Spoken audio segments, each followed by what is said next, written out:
रामराजे नाईक निंबाळकर, आमदार दीपक चव्हाण, माजी आमदार प्रभाकर घारगे अजित पवारांच्या भेटीला आलेले आहेत।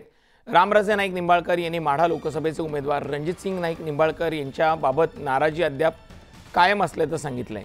रामराजे नाईक निंबाळकर आणि कार्यकर्त्यांच्या जरी अजित पवारांच्या पक्षात असले तरीही धैर्यशील मोहिते पाटील यांचं काम करावे अशा सूचना केल्याची माहिती विश्वसनीय सूत्रांनी दिली आहे।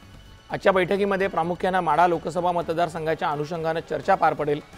रामराजे नाईक निंबाळकर यांनी मधल्या काळात देवेंद्र फडणवीस यांच्यासोबत बैठक पार पडल्यानंतर आपली भूमिका जाहीर करण्यासाठी वेळ घेतला होता, मात्र त्यांची भूमिका अद्यापही गुलदस्त्यातच आहे।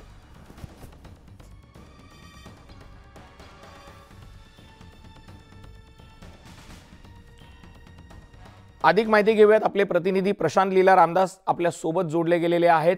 प्रशांत, नेमकं रामराजे नाईक निंबाळकरांची भूमिका गुलदस्त्यात आहे, त्यांनी भेट घेतलेली आहे, त्यांची नाराजी कायम आहे, या नाराजीचा किती फटका सहन करावा लागू शकतो? महत्त्वाचं म्हणजे जर बघितलं ज्या पद्धतीने माहिती मिळते की सध्या देवगिरी हे जे अजित पवार यांचं निवासस्थान आहे, या देवगिरीमध्ये माढा आणि नाशिकच्या संदर्भात बैठक सुरू आहे। यामध्ये प्रफुल्ल पटेल आहेत, रामराजे नाईक निंबाळकर आहेत, याशिवाय इतरही राष्ट्रवादी काँग्रेस पक्षाचे नेते आहेत। ज्या पद्धतीनं जर बघितलं आपण 15 दिवसापूर्वी सागर बंगल्यावरती एक अत्यंत महत्त्वाची बैठक झाली होती। माढाचा जो तिढा आहे तो सोडवण्याकरिता, त्यामध्ये रामराजे नाईक यांना समजवण्यामध्ये तिथे अपयश आलं होतं। त्यानंतर पुन्हा जे राजकीय वातावरण बदलत गेलं आणि आता माढामध्ये धैर्यसिंग पाटील जे आहेत ते उमेदवारी भरण्याची शक्यता व्यक्त केली जात आहे। या सगळ्या पार्श्वभूमीवरती आज देवगिरी इथे रामराजे नाईक निंबाळकर आलेले आहेत आणि ते त्यांची समजूत काढण्यामध्ये यश मिळतं का हे देखील पाहणं अतिशय महत्त्वाचं असणार आहे। पण दरम्यानच्या काळात ज्याही घडामोडी झाल्या त्या घडामोडीच्या संदर्भात देखील आजच्या बैठकीत चर्चा होणार आहे। दुसरं जर महत्त्वाचं बघितलं तर नाशिकमध्ये छगन भुजबळ यांना उमेदवारी जवळपास निश्चित मानली जात आहे।